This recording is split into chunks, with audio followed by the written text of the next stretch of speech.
Hi friends, welcome to GVK study circle. ఈ వీడియోలో August 11, 2026కి సంబంధించి వార్తలు నిలిచిన జాతీయ, అంతర్జాతీయ, రాష్ట్రీయ అంశాల గురించి, వార్తలు నిలిచిన వ్యక్తులు, అవార్డులు, పుస్తకాలు, మరి క్రీడా సంబంధిత సమాచారం, ఒక్కొక్క అంశాన్ని వివరంగా తెలుసుకుందాం.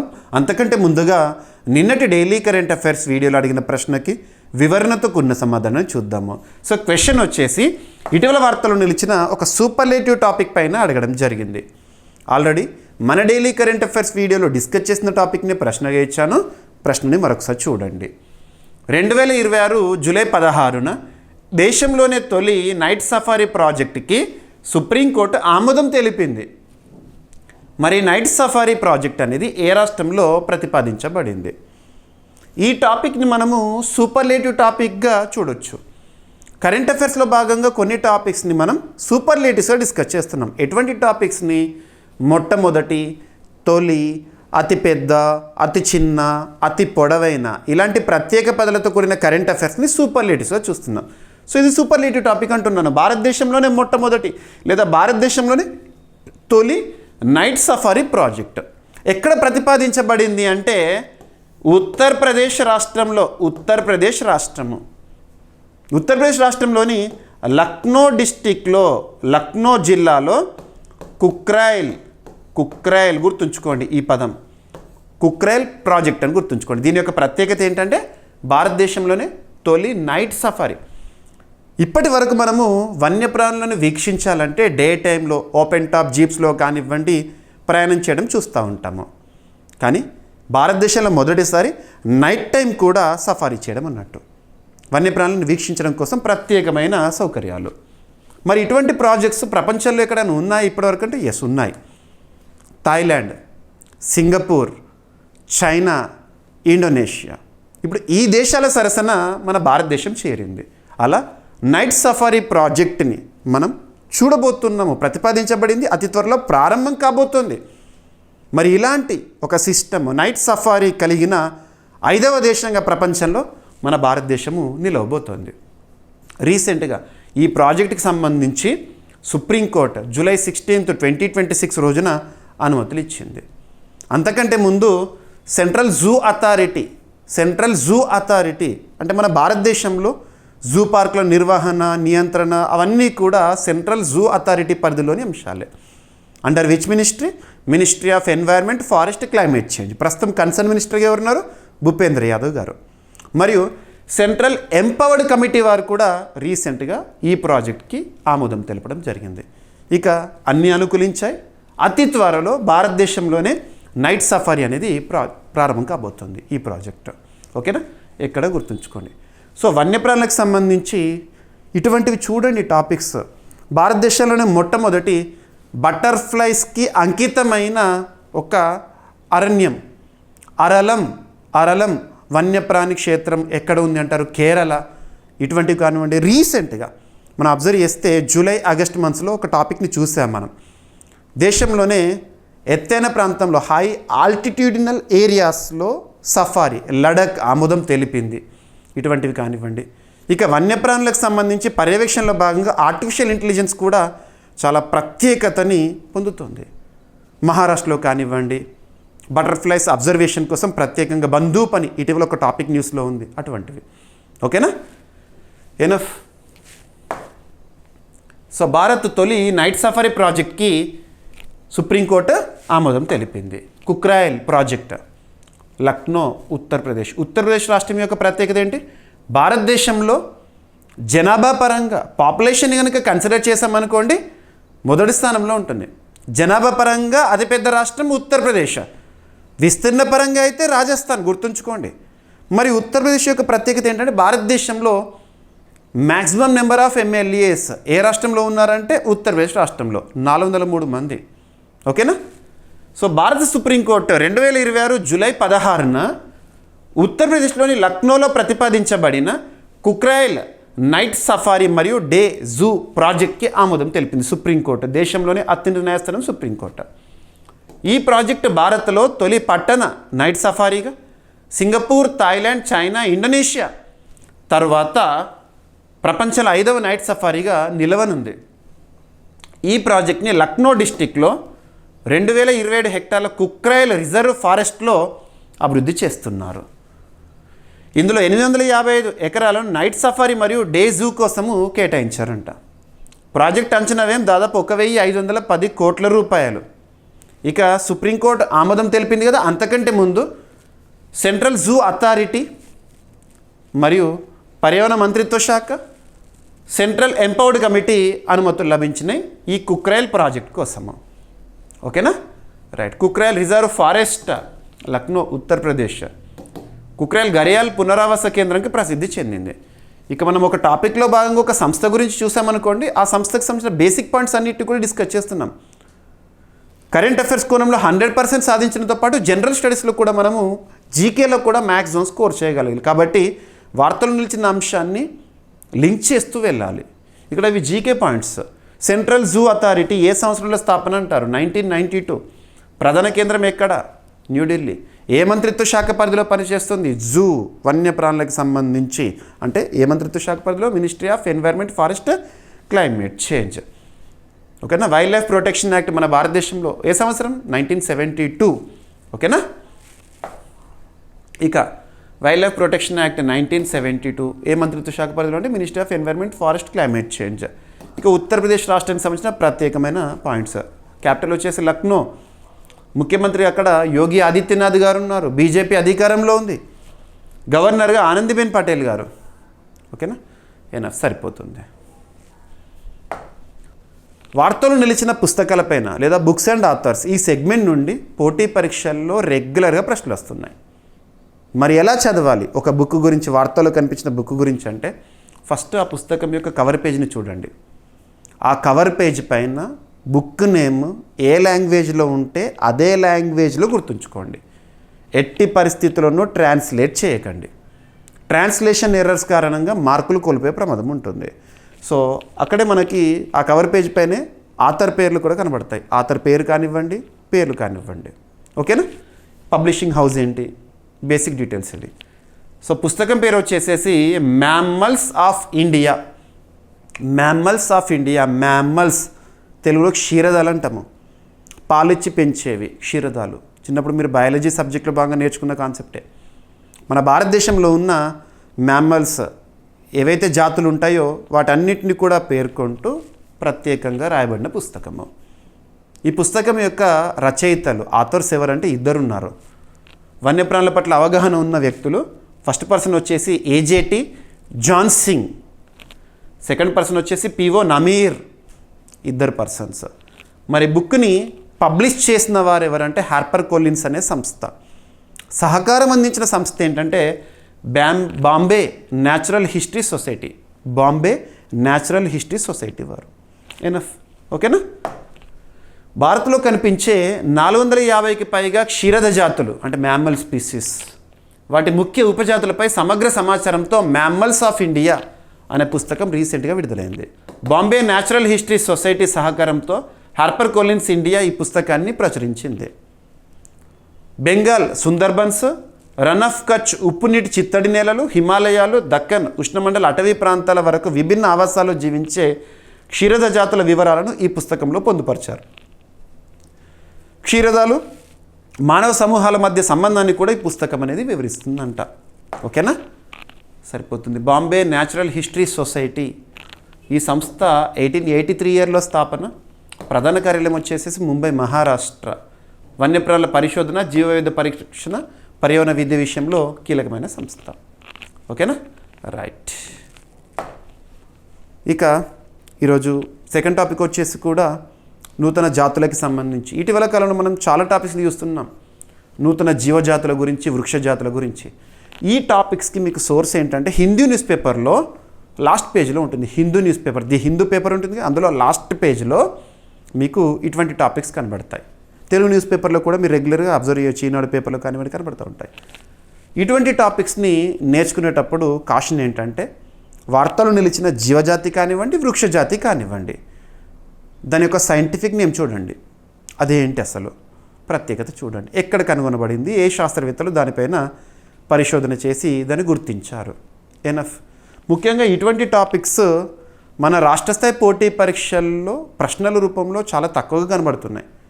మన రీజనల్ ఎగ్జామినేషన్స్ ఏవైతే ఉంటాయో, మన రాష్ట్రానికి పరిమితమైన పోటీ పరీక్షలు ఏవైతే ఉంటాయో అందులో తక్కువనే.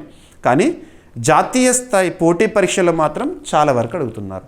మన కరెంట్ అఫైర్స్ క్లాసెస్ అనేవి అన్ని పోటీ పరీక్షలకు ఉపయుక్తంగా ఉంటాయి కాబట్టి అన్ని టాపిక్స్ నేను కవర్ చేస్తున్నాను.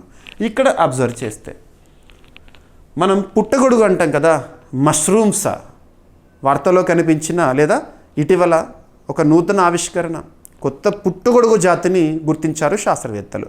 ఎక్కడ గుర్తించారంటే ఈశాన్య రాష్ట్రమైన మేఘాలయలో గుర్తించారు. దాని యొక్క సైంటిఫిక్ నేమ్ ఏంటంటే రుసులా గ్రిసియో పర్పురాటా. ఇటీవల వార్తల్లో కనిపించిన రుసులా గ్రిసియో పర్పురాటా ఏంటి అంటారు. అదొక పుట్టగొడుగు జాతి, మష్రూమ్ స్పీసీస్ ఇన్ న్యూస్. ఎక్కడ కనుగొనబడింది? మేఘాలయాలో. ఓకేనా? ఏ శాస్త్రవేత్తలు దీనిపైన పరిశోధన చేశారంటే గౌహతి యూనివర్సిటీ పరిశోధకులు. ఓకేనా? ఎనఫ్, సరిపోతుంది. ఈ పాయింట్ చాలు. రీసెంట్గా ఈ జాతికి సంబంధించిన వివరాలు ఏవైతే ఉంటాయో ఎందులో పబ్లిష్ అయింది, ఫైటోటాక్సా అనే జర్నల్లో ప్రచురించారు. అలా న్యూస్ పేపర్లో ఇవ్వడం జరిగింది. ఓకేనా? సో మేఘాలయ రాష్ట్రం, మనం ఒక టాపిక్లో భాగంగా ఒక రాష్ట్రం గురించి చూసినా, ఒక దేశం గురించి చూసినా, ఒక సంస్థ గురించి చూసినా, ఒక కూటమి గురించి చూసినా బేసిక్ పాయింట్స్ అన్నీ కూడా డిస్కస్ చేస్తున్నాం. సో మేఘాలయ రాజధాని వచ్చేసేసి షిల్లాంగ్. షిల్లాంగ్లోనే కదా north eastern zonal council head quarter. గుర్తుంచుకోండి, మనము మేఘాలయ రాష్ట్రంలో చిరపుంజి, మాసిన్రామ్ ఈ ప్రాంతాల గురించి చిన్ననాటి నుండి వింటున్నాము. వెటెస్ట్ ప్లేసెస్ ఇన్ ఇండియా అని చెప్పేసి మేఘాలయ రాష్ట్రంలో ఉంటాయి. ఓకేనా? ఉమన్ ఘాట్ రివర్ కానివ్వండి, ఫైకస్ ఎలాస్టికాతో తయారైన సహజ వేరు వంతెనలకు ప్రత్యేకం మేఘాలయ. సో అక్కడ ముఖ్యమంత్రిగా కాన్రాడ్ సంగ్మా గారు ఉన్నారు, గవర్నర్గా సిహెచ్ విజయశంకర్ గారు. ఓకేనా? ఇండో బర్మా బయోడైవర్సిటీ హాట్స్పాట్లో ఇది ఇంపార్టెన్స్ ఉన్న ప్లేస్. ఓకేనా? ఇక నెక్స్ట్, రీసెంట్గా యుఎన్ కార్యాలయానికి, యుఎన్ ఐక్యరాజ్య సమితి కార్యాలయానికి మన భారత్ 5 నెమళ్లను ఇవ్వడం జరిగింది. బహుమానంగా అని చెప్పవచ్చు. డిప్లొమాటిక్ రిలేషన్స్లో భాగంగా జెనీవాలో ఉన్న యుఎన్ కార్యాలయానికి, జెనీవాలో గుర్తుంచుకోండి, జెనీవాలో ఉన్న యుఎన్ కార్యాలయానికి 5 నెమళ్లను బహుకరించింది భారత్. ఇక్కడ ఎన్ని నెమళ్ళు ఏంటని అడగరు, మరి నెమలికి సంబంధించిన ప్రత్యేకత అడుగుతారు.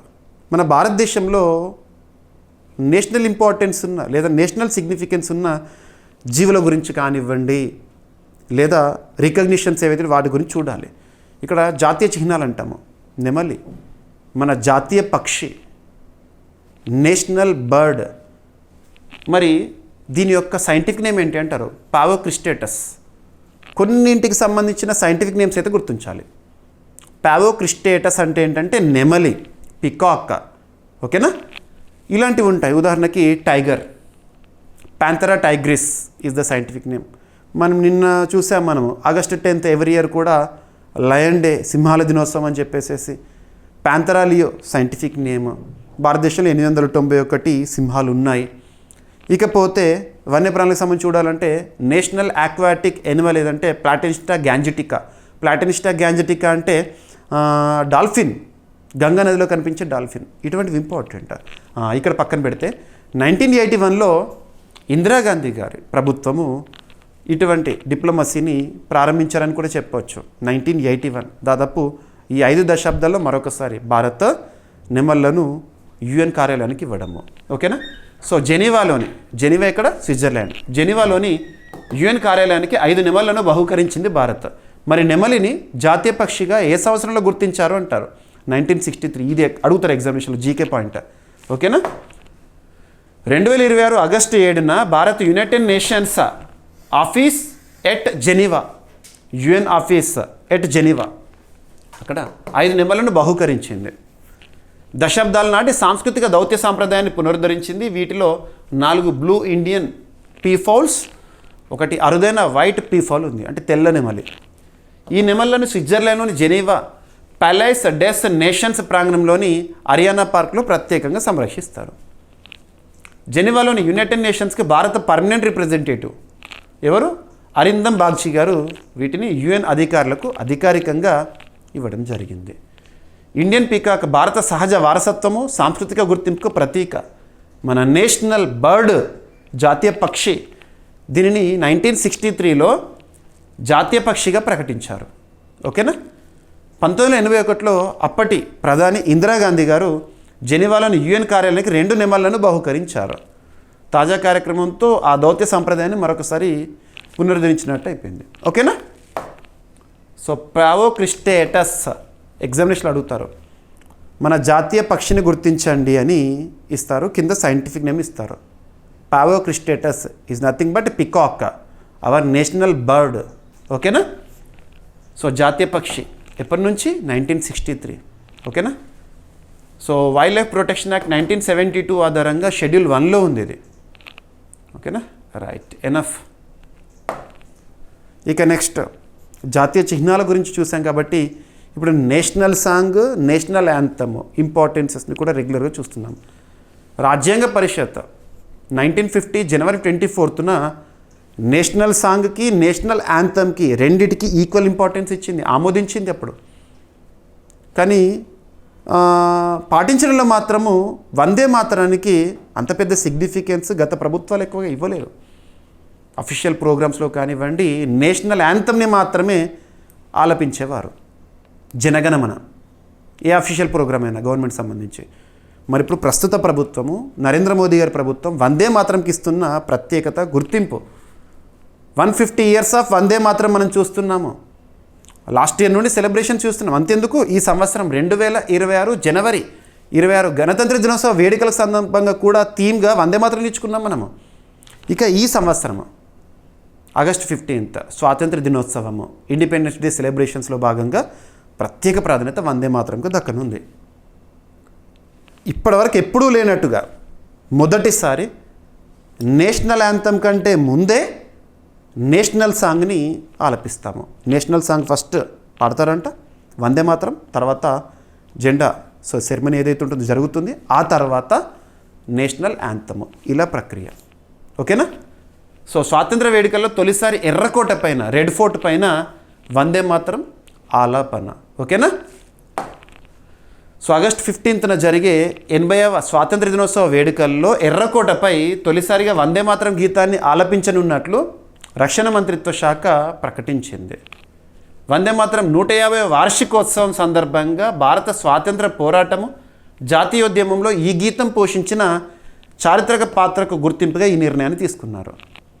వందే మాతరంని బంకిం చంద్ర చట్టోపాధ్యాయ సంస్కృతీకృత బెంగాలీలో రచించారు. అనంతరం దీన్ని ఆయన రచించిన ఆనందమాట 1882లో చేర్చారు. గుర్తుంచుకోండి, బేసిక్స్ అడుగుతారు ఇవి. వందే మాతరము, గుర్తింపు, ఇవి కాదు మనం చూడాల్సినవి. హిస్టరీలో భాగంగా ఇవన్నీ చూడాలి. ఆనందమట్ ఎవరు రచించారు, ఏ భాష, ఇటువంటివి అడుగుతారు. భారత స్వాతంత్ర ఉద్యమంలో వందే మాతరం శక్తివంతమైన దేశభక్తి గీతంగా, నినాదంగా మారి బ్రిటిష్ పాలనకు వ్యతిరేకంగా ప్రజలను ప్రేరేపించింది. వందే మాతరం ఉద్యమం ఇటువంటివి. ఓకేనా. 1950 జనవరి 24న రాజ్యాంగ పరిషత్, కాన్స్టిట్యూంట్ అసెంబ్లీ జనగణమన జాతీయ గీతంతో పాటు వందే మాతరంకి కూడా సమాన గౌరవం కల్పించాలి, జాతీయ గేయానికి కూడా సమాన గౌరవం కల్పించాలని నిర్ణయించింది. ఓకేనా. రైట్. వందే మాతరంకి సంబంధించి రచయిత బంకిం చంద్ర చట్టోపాధ్యాయ నవల ఆనందమట 1882. తొలిసారి కాంగ్రెస్ సమావేశంలో ఆలాపన ఎప్పుడంటే 1896 కలకత్తాలో. ఈ పాయింట్ పైన అడుగుతారు ఈసారి ఎగ్జామినేషన్. ఓకేనా. ఆలపించిన రవీంద్రనాథ్ ఠాగూర్. హోదా జాతీయ గేయం, గీతమేమో జనగణమన. కన్ఫ్యూజ్ అవ్వకండి. ఇక విన్యాసం. వార్తలు నిలిచిన విన్యాసాలపైన పోటీ పరీక్షల్లో రెగ్యులర్గా ప్రశ్నలు వస్తున్నాయి. ఏదైనా ఒక విన్యాసం గురించి మనము వార్తలు చూస్తున్నప్పుడు ఎలా చూడాలంటే, ఏ పాయింట్స్ గుర్తుపెట్టుకోవాలంటే, ఆ విన్యాసం పేరేంటి, ఎన్ని దేశాలు పాల్గొంటాయి, ఆ దేశాలేంటి, దేశాల పేర్లేంటి, మరియు త్రివిధ దళాల్లో ఎవరికి సంబంధించింది, ఆతిథ్య దేశం లేదా ఆతిథ్య ప్రాంతం ఏంటి, నెక్స్ట్ వచ్చేసేసి భారత్ పార్టిసిపెంటా కాదా చూడాలి. And at the same time మొదటిసారి ఈ విన్యాసం ఎప్పుడు ప్రారంభమైంది, ఎన్నేళ్ళకి ఒకసారి జరుగుతుంది. ఇక విన్యాసాల విషయానికి వస్తే కొన్నేమో బయెన్నియల్ ఉంటాయి, బయెన్నియల్,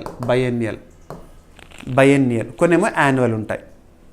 బయెన్నియల్, బయాన్యువల్ ఈ పదాల మధ్య క్లారిటీ ఉంచండి. బైఎన్నియల్. బైఎన్నియల్ అంటే that occurs once in 2 years. 2 ఏళ్ళకు ఒక్కసారి సంభవించేది లేదా జరిగేది బైఎన్నియల్. బై యాన్యువల్ అంటే ఏంటంటే that occurs twice in a single year. ఒక సంవత్సరంలో 2 సార్లు జరిగేది లేదా సంభవించేదేమో బై యాన్యువల్. 2 ఏళ్ళకు ఒకసారి జరిగేది సంభవించేదేమో బైఎన్నియల్. యాన్యువల్ అంటే that occurs once in a year. అలా గుర్తుంచుకోండి. సో వార్తలో నిలిచిన విన్యాసం పేరు ఏంటంటే exercise talisman Sabar. Exercise talisman Sabar విన్యాసం పేరు. ఈ విన్యాసము 2 ఏళ్ళకు ఒకసారి జరిగే విన్యాసం. ప్రతి 2 సంవత్సరాలకు ఒకసారి జరుగుతుంది. 2 years. 2025 సంవత్సరంలో జరిగింది. అంటే ఎప్పుడు జరుగుతుంది? మళ్ళీ 2027లో జరుగుతుంది. 2027 ఆగస్టులో జరుగుతుంది. Exactly next year. ఇందులో భారత్ పాల్గొనబోతోంది. అఫీషియల్గా ప్రకటన. అందువల్ల డిస్కస్ చేస్తున్నాం.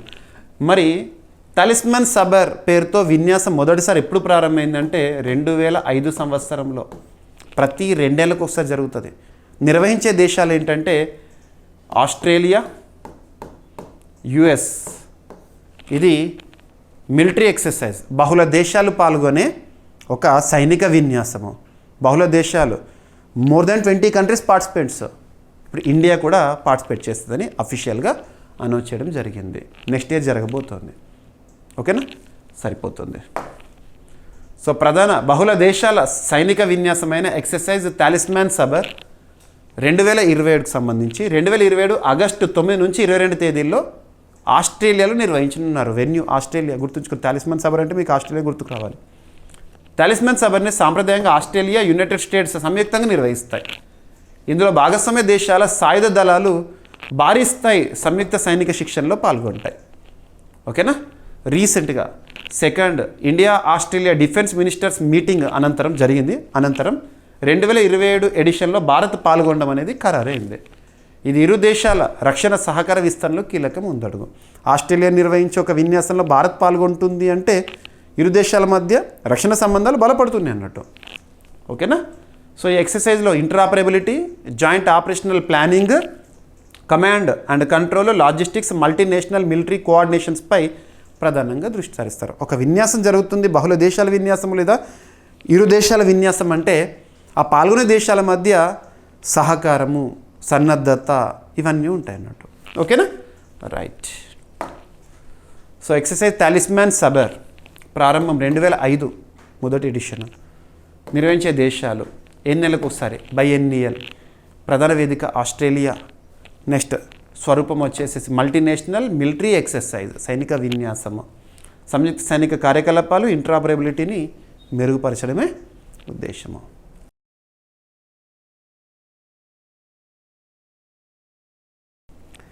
ఇక వార్తలు నిలిచిన పురస్కారాలపైన ఇటీవల కాలంలో హానర్స్ గురించి కానివ్వండి, మనం చాలా టాపిక్స్ డిస్కస్ చేశాము. వాటి నుండి పోటీ పరీక్షల్లో తప్పనిసరిగా ప్రశ్నలను ఎక్స్పెక్ట్ చేస్తే రాల్సిందే. ఏదైనా ఒక పురస్కారం గురించి చూస్తున్నప్పుడు ఆ పురస్కారాన్ని ప్రదానం చేసే సంస్థ పేరేంటి, ఏ రంగంలో పురస్కారాన్ని ప్రదానం చేస్తారు, ఈ సంవత్సర పురస్కార గ్రహీతలు మరియు ఇతరితర పోటీ పరీక్షల కోణంలో ఇంపార్టెంట్ పాయింట్స్. సో 2026 సంవత్సరానికి గాను డిరాక్ మెడల్, డిరాక్ భౌతిక శాస్త్రవేత్త అని చెప్పొచ్చు, నోబెల్ పురస్కార గ్రహీత తను. సో తను యూకేలో జన్మించారు, యుఎస్ఏలో మరణించారు. Paul Dirac. సో తన పేరుతోనే. సో డిరాక్ మెడల్కు మన భారత భౌతిక శాస్త్రవేత్త, ఫిజిక్స్ సైంటిస్ట్ దీపక్ ధర్ గారు ఎంపికయ్యారు. మరి ఇక్కడ యాక్చువల్గా 4 వ్యక్తులకు ప్రదానం చేశారు ఈ పురస్కారాన్ని. అంటే పురస్కార ప్రకటన ఏదైతే 4 వ్యక్తులు, అందులో మన భారతీయులు ఉన్నారు. తన పేరు గుర్తుంచుకోండి. ఓకేనా? ఇక్కడ అబ్జర్వ్ చేస్తే ఫస్ట్ పురస్కారాన్ని ఏ సంస్థ ప్రకటిస్తుంది, ప్రత్యేకత ఏంటి, మానిటరీ ప్రైజ్ ఏ విధంగా ఉంటుందో చూద్దాము. డిరాక్ మెడల్ అంటాము. ఏ సంవత్సరంలో ప్రారంభించారు ఈ పురస్కారాన్ని అంటే 1985 ఇయర్లో. ప్రదానం చేసే సంస్థ ఏది అంటే ఐసిటిపి డిరాక్ మెడల్. ఐసిటిపి అంటే ఏంటంటే Abdus Salam International Centre for Theoretical Physics, ఈ సంస్థ. ఓకేనా?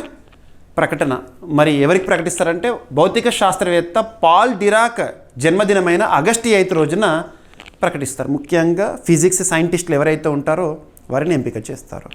ఓకేనా, ఆగస్టు 8 ఎవ్రీ ఇయర్ కూడా మనం చూస్తాము. ఇక నగదు బహుమతి $5,000 అమెరికన్ డాలర్స్, $5,000 ఓకేనా, మానిటరీ వాల్యూ. ఏ రంగము? థియరిటికల్ ఫిజిక్స్లో సైంటిస్టులను గుర్తుంచుకోండి. ఓకేనా. అర్హత ఇప్పటికే నోబెల్ ప్రైజ్ పురస్కార గ్రహీత కానివ్వండి, ఫీల్డ్స్ మెడల్ రీసెంట్గా మనం చూసాం, ఫీల్డ్స్ మెడల్ పురస్కార గ్రహీతలు కానివ్వండి, వోల్ఫ్ ప్రైజ్ పొందిన వారు ఎవరైతే ఉంటారో వారు ఈ డిరాక్ మెడల్ పొందడానికి అర్హులు కారు, గుర్తుంచుకోండి. ఓకేనా. ఇక సంస్థ గురించి చూద్దాము. Abdus Salam International Centre for Theoretical Physics అనే సంస్థ కదా ఈ డిరాక్ మెడల్ని ప్రకటిస్తుంది, ప్రదానం చేస్తుంది. ఈ సంస్థ 1964 ఇయర్లో స్థాపన. ఎక్కడ ఉంది? హెడ్ క్వార్టర్ ఎక్కడ అంటే ఇటలీ, ట్రయస్టే కేంద్రంగా పనిచేస్తుంది. ఓకేనా. నోబెల్ గ్రహీత అబ్దుస్ సలాం గారు ఈ సంస్థని స్థాపించడం జరిగింది. ఇక పాల్ డిరాక్ థియరిటికల్ ఫిజిక్స్లో గుర్తింపు పొందిన వ్యక్తి, నోబెల్ పురస్కార గ్రహీత అన్నాను కదా, 1933లో తను నోబెల్ పురస్కార గ్రహీత, ప్రపంచ ప్రతిష్టాత్మక పురస్కారం. ఇక ఈ సంవత్సరం పురస్కార గ్రహీతలు వాళ్ళు ఏ దేశానికి చెందినవారో చూద్దాము. ఇటలీలోని ట్రియస్టేలో ఉన్న సంస్థ. ఏ సంస్థ? Abdus Salam International Centre for Theoretical Physics అనే సంస్థ ఈ సంవత్సరానికి గాను 2026 సంవత్సరానికి గాను డిరాక్ మెడల్ విజేతలను రీసెంట్గా ప్రకటించింది. భారత భౌతిక శాస్త్రవేత్త ఫిజిక్స్ సైంటిస్ట్ దీపక్ దార్ గారు, గుర్తుంచుకోండి.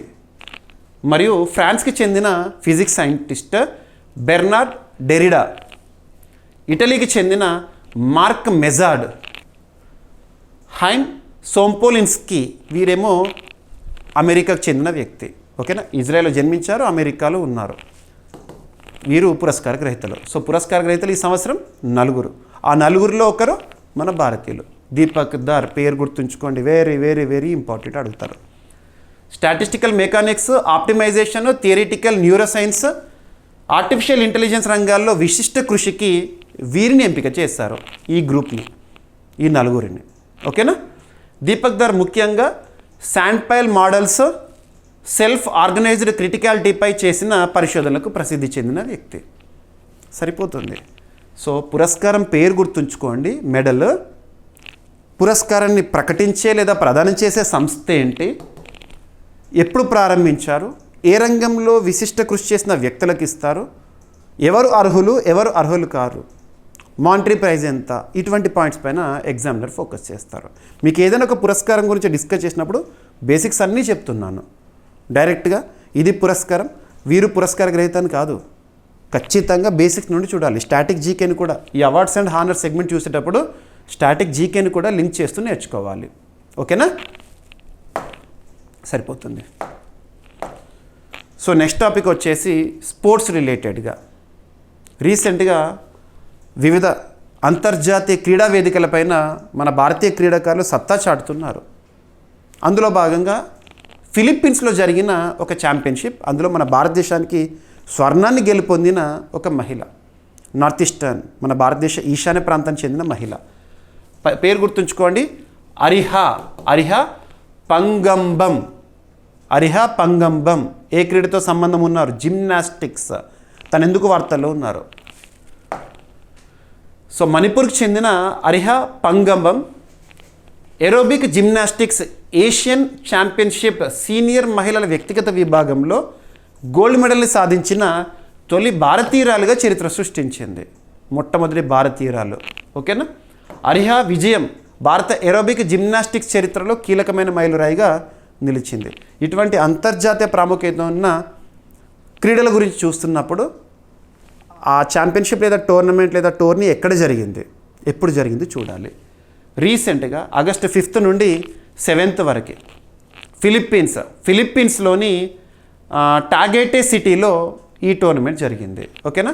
ఫిలిప్పీన్స్లోని టాగేటే సిటీలో జరిగిన 10th senior aerobic gymnastics Asian championships 2026లో అరిహా గారు 19.1 పాయింట్స్తో స్వర్ణ పతకాన్ని సాధించింది, గోల్డ్ మెడల్ని.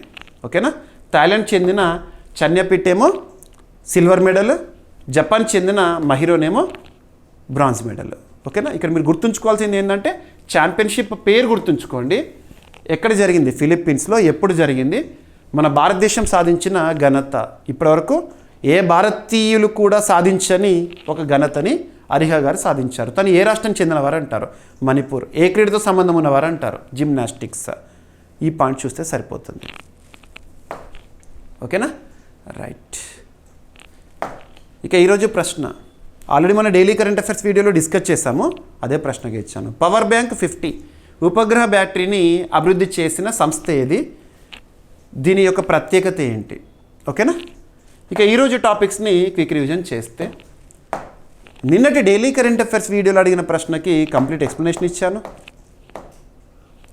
వార్తలు నిలిచిన పుస్తకాన్ని మనం డిస్కస్ చేశాము. మ్యామ్మల్స్ ఆఫ్ ఇండియా పుస్తకం యొక్క రచయితలు ఎవరు? ప్రత్యేకత. మేఘాలయలో కొత్త పుట్టగొడుగు జాతిని శాస్త్రవేత్తలు గుర్తించారు. జెనీవాలో యుఎన్ కార్యాలయము, ఐక్యరాజ్య సంస్థ కార్యాలయము జెనీవాలో ఉంది కదా, సో ఆ కార్యాలయానికి 5 నెమళ్లను భారత్ బహుకరించింది. ప్రత్యేకత. స్వాతంత్ర వేడుకల్లో తొలిసారి ఎర్రకోట పైన వందే మాతరం ఆలాపన. ఇక exercise talisman Sabar 2027 next year జరగబోతుంది. భారత్ పార్టిసిపెంట్. ఈ సముద్ర డిజిటల్ మ్యారిటైమ్ ప్లాట్ఫామ్ రీసెంట్గా ప్రారంభం. ఏ మంత్రిత్వ శాఖ పరిధిలో? Ministry of ports, shipping, waterways. ఇక ఎకో ఎడ్యుకేషనల్ హబ్ రీసెంట్గా ప్రారంభమైంది. పేరు వచ్చేసేసి ప్రకృతి జ్ఞాన్ధామ్. ఎవరు అభివృద్ధి చేశారు? ఎక్కడ? లొకేషన్ గుర్తుంచుకోండి. ప్రత్యేకత ఏంటి? సో నెక్స్ట్ జనరేషన్ పేలుడు పదార్థాలను గుర్తించే తక్కువ ధర పరికరాన్ని అభివృద్ధి చేసిన బిట్స్ హైదరాబాద్ శాస్త్రవేత్తలు. సో చైనాను వణికించిన డాల్ఫిన్ టైఫూన్. ఓకేనా, సో తెలంగాణ రాష్ట్రానికి సంబంధించి పోలీస్ అమరవీరుల కుటుంబాల కోసము టీజీ వీర్ పోర్టల్ ప్రారంభము. 2026 సంవత్సరానికి గాను డిరాక్ మెడల్కి భారత భౌతిక శాస్త్రవేత్త దీపక్ ధర్ గారు ఎంపికయ్యారు. ఈ పురస్కారం గురించి ప్రత్యేకంగా చూడండి, నేను చెప్పిన పాయింట్స్ అన్నిటినీ. ఏషియన్ ఏరోబిక్ జిమ్నాస్టిక్స్లో భారత్కు తొలి సీనియర్ మహిళల స్వర్ణాన్ని అందించిన అరిహా పంగంబం. ఇక ఈరోజు ప్రశ్న, పవర్ బ్యాంక్ 50 ఉపగ్రహ బ్యాటరీని అభివృద్ధి చేసిన సంస్థ ఏది? దీని ప్రత్యేకత ఏంటి? ఓకేనా, సో అభ్యర్థులు ప్రతిరోజు మన డైలీ కరెంట్ అఫైర్స్ వీడియో చూడండి, మీకు ప్రతిరోజు అందిస్తున్నాను. కంప్లీట్ వీడియో మాత్రము మీకు జీవీకే స్టడీ సర్కిల్ యాప్లో ఉంటాయి. GVK study circle app. ఇప్పటి వరకు మన యాప్ని ఇన్స్టాల్ చేసుకొని వారు ఎవరైనా ఉంటే ఈరోజు ఇన్స్టాల్ చేసుకోండి. మీకు రేపటి నుంచి August 12th, so August 12th నుండి ఇండిపెండెన్స్ డే ఆఫర్స్ని స్టార్ట్ చేయడం జరుగుతుంది మార్నింగ్ 7 నుండి. ఓకేనా, ఆగస్టు 12th మార్నింగ్ 7 నుంచి మన జీవీకే స్టడీ సర్కిల్ యాప్లో అందుబాటులో ఉన్న ప్రతి కోర్స్ పైన భారీ ఆఫర్స్ ఉంటాయి. ఇప్పటి వరకు ఇవ్వనటువంటి భారీ ఆఫర్స్ రేపటి నుంచి మన యాప్లో అందుబాటులో ఉంటాయి. సో చూడండి.